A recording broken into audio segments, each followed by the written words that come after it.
नोव्हेंबर-डिसेंबर महिन्यात राधानगरी अभयारण्य क्षेत्रात अनेक पक्षी, कीटक पाहायला मिळतात।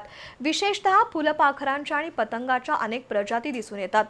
ल्युना मॉथ हा पतंग राधानगरी अभयारण्यात आढळून आलाय। हा पतंग क्वचितच दिसतो कारण त्याचं आयुष्य केवळ 7 ते 10 दिवसांचं असतं। या पतंगाला लांब वक्र शेपूट आणि फिकट हिरवे पंख असतात। भारतापासून जपानपर्यंत आणि दक्षिणेकडे नेपाळ, श्रीलंका, पूर्व आशियातील इतर बेटांमध्ये अशा प्रकारचा पतंग आढळतो। फुलपाखरू म्हणजे निसर्गातील सौंदर्याचं एक मनमोहक प्रतीक आहे। निसर्ग साखळी सुरळीत राखण्यासाठी फुलपाखरं महत्त्वाची आहेत। पावसाळा संपल्यानंतर आणि हिवाळ्याच्या सुरुवातीच्या काळात फुलपाखरांचं मोठ्या प्रमाणात दर्शन होतं, कारण या काळात पाऊस थांबलेला असतो आणि सूर्यप्रकाश पुरेसा उपलब्ध होतो। फुलपाखरांच्या अन्नासाठी आवश्यक असलेल्या फुलांची वाढ झालेली असते। पश्चिम घाट, कोकण आणि महाराष्ट्रातील जंगल भागात अनेक प्रकारची फुलपाखरं आढळतात।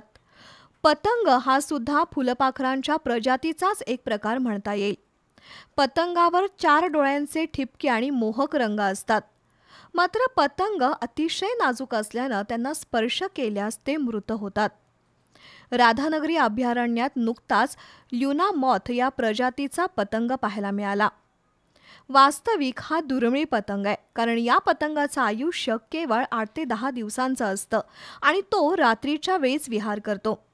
राधानगरी अभयारण्यात ल्युना मॉथ पतंग आढळल्यानं पुन्हा एकदा इथली जैवविविधता स्पष्ट झाली आहे।